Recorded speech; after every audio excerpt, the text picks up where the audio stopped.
mer s'étend devant nous, à perte de vue, calme et éclatante sous un soleil quasi tropical.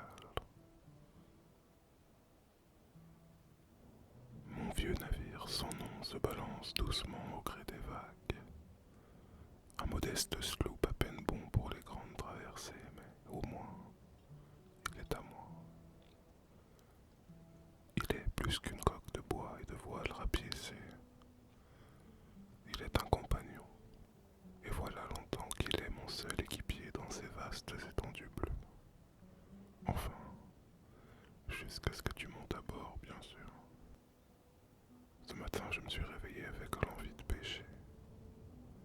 Pas d'or dans mes cales, pas de trésor en vue à l'horizon, non. Ce genre de richesse n'est plus que dans mes rêves de grandeur que je n'ai plus ni les moyens ni le cœur de poursuivre. Alors la pêche est devenue mon aventure. Chaque ligne jetée, chaque poisson capturé est une petite victoire. Une preuve que je peux toujours tirer quelque chose de ces eaux indifférentes. Et puis ce matin, nos routes se sont croisées. Le gardien de notre petit port m'avait prévenu. Il y a quelques pièces d'or à se faire grâce à un mystérieux voyageur qui cherche quelqu'un pour l'emmener en mer. Pour qui? Pourquoi? Je n'avais pas besoin de le savoir. Je t'ai juste laissé monter à bord. Et nous voilà affilés sur l'eau à la recherche de poissons. Moi qui suis à la barre, j'ajuste la direction du bateau. Je sais où nous allons. Nous nous laissons glisser vers un banc de sable que je connais bien. Un bel endroit à poissons. Une oasis sous-marine où les dorades, les barracudas et même parfois les carangues s'attardent. Le soleil frappe l'eau à un angle parfait et le reflet est parfois éblouissant, comme une étoffe de diamants liquides. J'ai l'habitude de plisser les yeux, de sentir le vent chaud caresser mon visage et de humer l'air salé à la recherche d'une promesse de bonne brise. Et je crois que quelque part, j'étais content de pouvoir partager ça avec quelqu'un aujourd'hui. Nous arrivons près du banc de sable, de cette oasis à poissons, et il est temps de réduire la voilure. Le grincement des cordages et le bruit sourd du bois me paraissent familiers. J'y trouve quelque chose de rassurant. Et alors que le bateau ralentit, je prépare les filets et les lignes. Rien de sophistiqué, juste des hameçons solides, du fil robuste et un peu d'appât que j'ai récolté la veille. Il faut qu'on attrape quelque chose ou notre invité va nous prendre pour des idiots. Et je murmurai au bateau. Mon habitude de lui parler n'a rien d'étrange pour moi. Après tout, nous sommes inséparables. Quand le vent souffle dans ses voiles et que le bois gémit doucement sous mes pieds, j'ai même presque l'impression qu'il est vivant. Le temps semble suspendu. Le soleil monte lentement dans le ciel, chauffant nos épaules et l'épine de notre dos. De temps à autre, une brise douce se lève, portant avec elle le cri des oiseaux de mer. J'observe les eaux, et les remous subtils à la surface trahissent le passage des bancs de poissons. C'est un jeu de patience dans lequel nous nous sommes engagés. Une conversation silencieuse entre nous et l'océan. Et soudain, une traction légère d'abord, puis plus insistante. Je saisis le filet. Ils ont attrapé quelque chose. Je laisse les poissons lutter, puis je commence à remonter lentement, des gestes précis et méthodiques. L'eau éclabousse en surface lorsque les poissons apparaissent.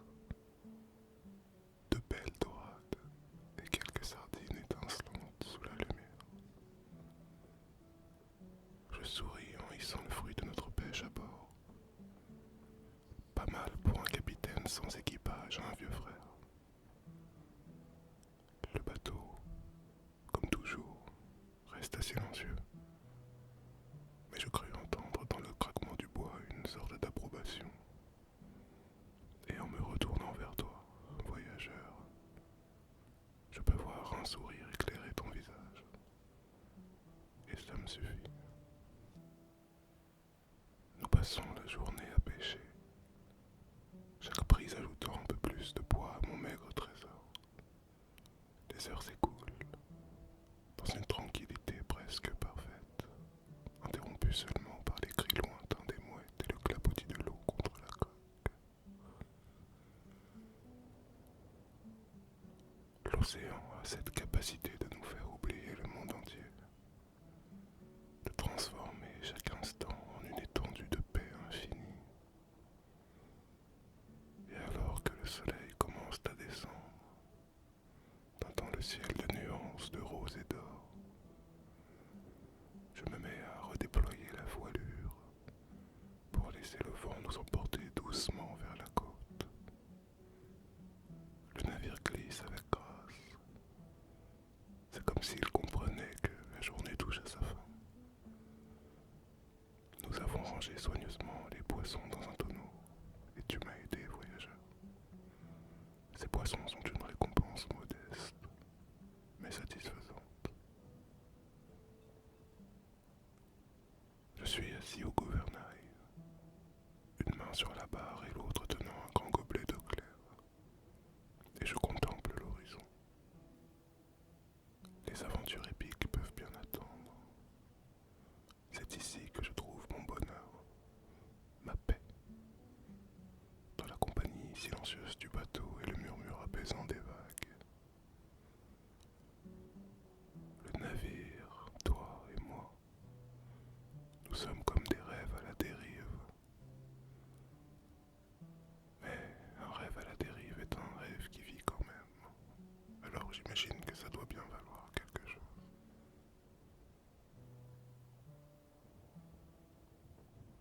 Tenant solidement le gouvernail dans mes mains, je sens son bois usé raconter une autre histoire. Une histoire plus ancienne, plus sombre. Après tout, nous avons passé la journée ensemble alors. Nous nous connaissons, si j'ose dire, car la vérité de la mer accélère les choses en ce qui concerne les relations humaines. Peut-être que je peux te raconter. De toute façon, ce n'est pas comme si j'avais la moindre attache sur l'île sur laquelle nous vivons. Il n'y a personne à qui tu pourrais aller parler de tout ça, et dont la vie me tiendrait à cœur. Alors autant te raconter. Je ne suis pas né dans cette tranquillité. Et il fut un temps où ma vie n'était pas celle d'un simple capitaine solitaire sur un petit bateau de pêche. Autrefois, je faisais partie d'un équipage de pirates. Un vrai équipage. Bruyant, brutal et audacieux. Nous étions les loups de la mer, et chaque cri du vent dans les voiles nous portait vers l'inconnu, souvent vers le danger. Je n'avais pas toujours rêvé de cette vie, loin de là, mais je n'avais jamais trouvé aucun autre moyen d'offrir à ma femme et à ma fille ce qu'elles méritaient. C'est comme si je n'étais doué qu'à ça. Mon surnom résonne encore parfois dans mes cauchemars, murmuré par des fantômes que je ne peux chasser. Il m'appelait l'ombre, pas pour mon courage, non, mais pour la manière dont je faisais disparaître les traces de nos crimes. J'étais leur éclaireur, leur stratège, le serpent silencieux qui voit tout avant que l'orage n'éclate. Nous étions jeunes et immortels, ou du moins nous croyions l'être. Des trésors enfouis, des batailles navales, des nuits passées sous des cieux d'encre. J'ai tout vécu. Mais ce sont aussi ces nuits qui me hantent et qui me rappellent tout ce que j'ai perdu. Je me souviens d'un abordage, celui qui a marqué la fin de cette vie.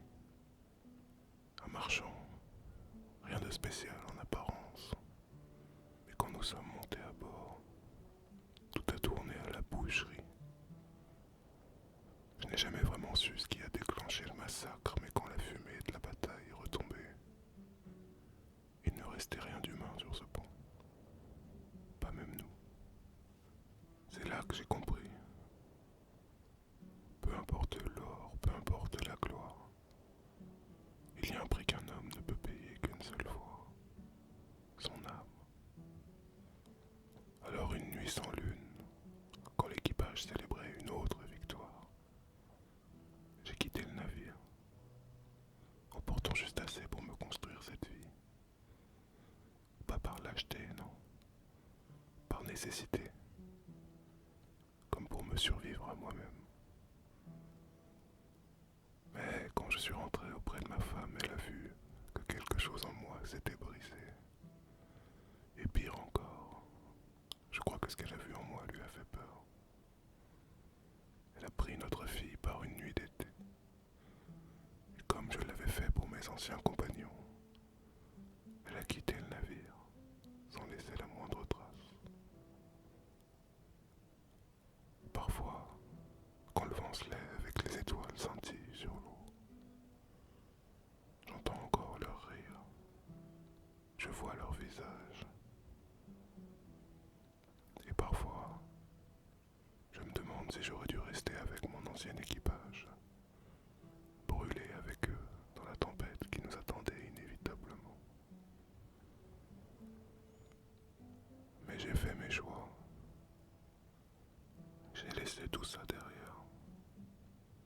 Mais il y a toujours des soirées ou des nuits pendant lesquelles les chaînes du passé nous paraissent toujours plus lourdes que ce qu'elles devraient être. Aujourd'hui, il ne me reste de cette vie qu'un souvenir amer et une promesse silencieuse.